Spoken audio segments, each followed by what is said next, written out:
विपक्ष की भूमिका में है और विपक्ष की भूमिका के लिए संगठन द्वारा एक विपक्ष का नेता घोषित किया जाता है, मनोनीत किया जाता है, जो लगभग 2 साल से हमारे यहाँ मनोनीत हैं, परंतु उनकी निष्क्रियता और उन्होंने कोई भी काम किसी जनहित के या पार्षद हित के या कांग्रेस के पार्षदों के लिए बात उठाई हो।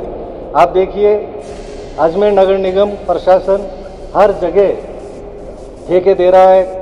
सुभाष उद्यान ठेके दे दिया, पहले की बात थी। फायसागर अब उद्यान इनके समय में ठेके दिया गया। आप देखिए, विजय लक्ष्मी पार्क ठेके दिया जा रहा है। तो निगम की जो संपत्तियां हैं, ज़्यादा से ज़्यादा वो ठेके पे देके, और जो आम आदमी, आम जन को जो सुविधा मिल सकती थी वो ठेकेदार की मनमानी से नहीं मिलेगी। इस संबंध में भी उन्होंने आज तक कई मुद्दा नहीं उठाया। इसके अलावा जहाँ तक मेरी सोच है, हम जितने भी कांग्रेस के पार्षद और हमारे निर्दलीय साथी पार्षद रहे, उनके विपक्ष के नेता के रूप में उनका दायित्व था कि वो हम लोगों का जाकर के वहाँ प्रशासन के समक्ष हमारा जो है, हमारी तरफ से अपना विचार रखते, हमारा पक्ष रखते। दुर्भाग्य से आज तक उन्होंने ऐसा नहीं किया। 2 साल में एक बार भी उन्होंने बुला करके हम पार्षदों को बैठा के नहीं पूछा कि आप लोगों को क्या दुख सुख है, आपके क्या काम नहीं हो रहे हैं। जो प्रक्रिया प्रेषित कर दी है, इसके अंदर विगत हमने 12/7 को डोडासा जी को, हमारे प्रदेश अध्यक्ष जी को अवगत करा दिया था। और जितने भी नेतागण हैं हमारे, मल्लिकार्जुन जी, राहुल गांधी जी, जितने बड़े नेतागण हैं, उनको अवगत करा दिया था कि अगर इसके ऊपर आपने कोई ठोस कदम नहीं उठाया या नेता प्रतिपक्ष चेंज नहीं किया तो पार्षदगण अपना नेता प्रतिपक्ष खुद चुनने में सक्षम होंगे। लेकिन उससे पहले हमने इनका अव्यवस्था प्रस्ताव पारित करके उसको रेगुलर लेते हुए उस चीज़ को अव्यवस्था प्रस्ताव पारित करा है, जो आज आपके समक्ष पेश है। इसमें सारे हमारे 15 पार्षद है, 15-16 पार्षद है, जिसके साइन है, और सब यहाँ बैठे हैं, आप देख सकते हैं। सब की एक मत है, आप उनसे पूछ भी सकते हैं। साथ ही जो ये ऐसी स्थिति आई, वो इसलिए आई कि कभी कोई किसी पार्षद के दुख सुख में जाना नहीं, दुख सुख जानना नहीं, किसी के वार्ड में क्या काम है, किसी के वार्ड में क्या काम नहीं है, बस आए, अपने कमरा ले रखा है, उसके अंदर बैठते हैं। और दूसरे लोग पता नहीं कौन कौन से आते हैं, कोई ज़मीन के मैटर के मुद्दे आते हैं, ज़मीनी कारोबार चल रहा है वहाँ पर, ठीक है ना। लेकिन जो विकास कार्य है या कोई और कार्य है, वो अभी तक उन्होंने कोई आवाज़ नहीं उठाई है। जो भी आवाज़ उठाते हैं, हम सारे पार्षद मिलकर सलाह करते हैं। उसके बाद क्या मेयर साहब से बात करनी है, क्या सीओ साहब से बात करनी है, वो बात करते हैं। वो चीज़ आपको भी मालूम है, आपको भी अवगत कराते हैं उस चीज़ के लिए। तो ये सब चीज़ देखते हुए सब पार्षदों में रोष है। हमारा काम नहीं हो रहा है। हमसे सबसे बड़ी बात ये, जिस समय हमारी सरकार थी उस समय नेता प्रतिपक्ष जी को प्रत्येक वार्ड के अंदर कम से कम 50-50 लाख के काम कराने चाहिए थे सरकार से बात करके, लेकिन वो भी नहीं किया गया। अगर आज, क्योंकि बीजेपी की जो पार्षद हैं, जो उनके तो एमएलए उनका काम करा देते हैं, सांसद उनका काम कराते हैं। हमारे ना तो अभी एमएलए है भी नहीं, ना सांसद है, तो हम किसके पास जाएं। तो ये वर्क इनका था। उस समय हमारी सरकार थी, हमारे वार्ड में 50-50-60 लाख के काम हो सकते थे। पीडब्ल्यूडी, एडीए से और नगर निगम, तीनों संस्था से हमारे काम हो सकते थे। तो वही भाई पार्षदों में रोष है। साथ ही पार्षदों के खिलाफ ही शिकायत करना, ठीक है ना। जिन पार्षदों में इलेक्शन की बात आती है, उनके एमएलए के इलेक्शन की बात आती है, सब ने काम करा है। सबके वार्ड, जितने भी कांग्रेसी पार्षद के वार्ड हैं, सबके अंदर कहीं 800 से जीती हैं, कहीं 1500 से जीती हैं, कहीं 500 से जीती हैं, कहीं से भी नहीं हारी। अगर वो हारी हैं तो अपने खुद के वार्ड से हारी हैं, ये आपको मैं सूचित करा दूं। अगर द्रौपदी कोहली जी हारी हैं तो खुद के वार्ड से हारी हैं, और शिकायत सारे पार्षदों की कर रही हैं। जहाँ से जीती हैं खुद की शिकायत नहीं दे रही कि ये मैं मेरे वार्ड से भी हारी हूँ। तो हमारे इन सब बातों को लेकर बहुत रोष है। और हमारे पार्षद जो भी है, जिस पे भी विश्वास जताएंगे, उन को हम नेता प्रतिपक्ष बनाने सक्षम है। 58 में से 3 द्रौपदी कोहली जी को तो गिनो ही मत आप, ठीक है ना। 2 हैं, आरिफ भाई हैं, और एक अपने लक्ष्मी बुंदेल जी। अच्छा, क्या कारण है कि पीसीसी आपकी सुन रही नहीं? पीसीसी नहीं सुन रही, ये कारण कैसे कह सकते हैं प्रियांक जी की, क्योंकि अभी हमारा रेगुलर चल रहा है अभी दौर इसको उठाने लगाने का। और उसमें मुख्य कारण जो रहा, विधानसभा और लोकसभा रही जो चालू है ना, उसकी वजह से उस जगह ध्यान नहीं दे पा रहे। तो अभी 27 के बाद शायद हो सकता है कि कोई निर्णय हो उसके ऊपर।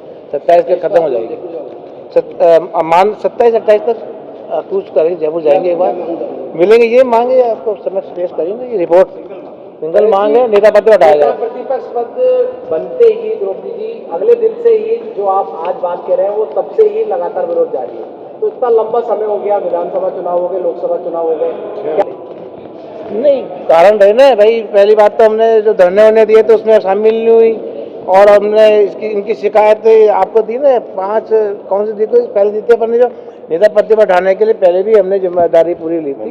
निंदा प्रस्ताव पास करा हुआ है। बात का मैं जवाब दे रहा ये जो सभी पार्षदों की नाराजगी है उसको लेके हाईकमान को सब लोगों ने, डोटासरा जी जो हमारे कांग्रेस के प्रदेश अध्यक्ष है, अपनी बात पार्टी संगठन के अंदर अपनी मर्यादा में रह करके सबने अपनी बात रखी है। और आगे भी जो सभी पार्षदों की जो बात है, अविश्वास है हमारे नेता प्रतिपक्ष के खिलाफ में, वो कुछ बातें तो अभी आपने नरेश सत्यावना जी ने इन्होंने बताई है कि वो खुद हमारी नेता प्रतिपक्ष होकर हमारे ही पार्षदों के खिलाफ में शिकायतें कर रही है। तो क्योंकि कांग्रेस पार्टी किसी भी सूरत में कमज़ोर नहीं होनी चाहिए, हम सारे पार्षद एकजुट हैं। और द्रौपदी जी से भी हम निवेदन करते हैं कि वो भी पार्टी फोरम पे पार्षदों के साथ रहे, कांग्रेस के पार्षदों के साथ में, क्योंकि उनको नेता प्रतिपक्ष हमारा ही तो बनाया या पार्षदों का ही तो, कि किसी और का नेता प्रतिपक्ष थोड़ी है। आज वो हमारी नेता प्रतिपक्ष होकर बात ही नहीं उठाती निगम में। और नेता प्रतिपक्ष का काम है कि आज नगर निगम के अंदर जितने काम हो रहे हैं, आपने देखा जो गलत काम हो रहे हैं, जनता के काम हो रहे नहीं है, चाहे नक्शों की बात हो, चाहे अवैध निर्माण की बात हो, अभी आना सागर में जलकुंभी की बात थी, पट्टों की बात थी, तो ऐसे बहुत से मुद्दे थे जो जिनका पुरजोर तरीके से विरोध करना चाहिए था नेता प्रतिपक्ष होने के नाते। तो हमारे सभी पार्षदों का मानना, और ये बात सही भी है, कि उन्होंने जो प्रतिपक्ष का दायित्व ढंग से नहीं निभाया, इसीलिए सब लोग आज जो अविश्वास प्रस्ताव उनके खिलाफ लाए हैं। और हमारा हाईकमान से, कांग्रेस पार्टी से सभी निष्ठावान कार्यकर्ता है, करीब 30 सालों से, कोई 40 सालों से, कोई 50 सालों से कांग्रेस के सारे निष्ठावान सिपाही है। पार्टी के प्रति हमारा किसी प्रकार का कोई असंतोष नहीं है। हमारा हाईकमान से केवल इतना सा निवेदन है कि हमारी बात पे हम पार्टी के निष्ठावान कार्यकर्ता उन पर पुनर्विचार करें कि जो सारे पद मेयर का जब यहाँ पर प्रत्याशी चुना गया था कांग्रेस पार्टी की तरफ से, तो हमारी बहन द्रौपदी कोली जी के लिए क्योंकि नगर निगम में कांग्रेस विपक्ष की भूमिका में है और विपक्ष की भूमिका के लिए संगठन द्वारा एक विपक्ष का नेता घोषित किया जाता है, मनोनीत किया जाता है, जो लगभग 2 साल से हमारे यहाँ मनोनीत हैं, परंतु उनकी निष्क्रियता और उन्होंने कोई भी काम किसी जनहित के या पार्षद हित के या कांग्रेस के पार्षदों की बात उठाई हो। आप देखिए अजमेर नगर निगम प्रशासन हर जगह ठेके दे रहा है। सुभाष उद्यान ठेके दे दिया, पहले की बात थी। फायसागर अब उद्यान इनके समय में ठेके दिया गया। आप देखिए अब विजय लक्ष्मी पार्क ठेके दिए जा रहा है। तो निगम की जो संपत्तियां हैं ज़्यादा से ज़्यादा वो ठेके पे देके, और जो आम आदमी, आम जन को जो सुविधा मिल सकती थी वो ठेकेदार की मनमानी से नहीं मिलेगी।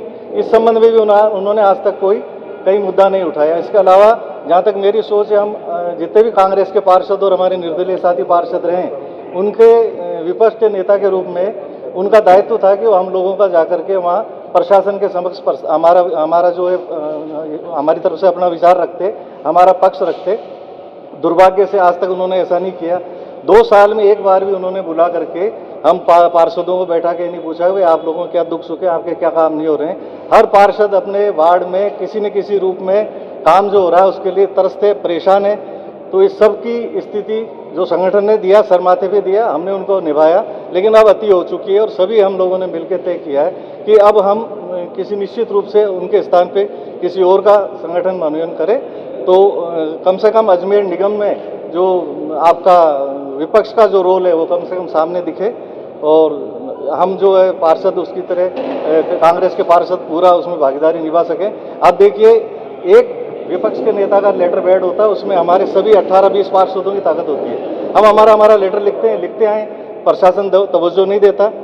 निश्चित रूप से इससे स्पष्ट होता है कि बोर्ड और प्रशासन के साथ विपक्ष के नेताओं की मिलीभगत है, और निश्चित रूप से वो हम सभी का इसमें नुकसान हो रहा है और हमारा जो है हनन हो रहा है।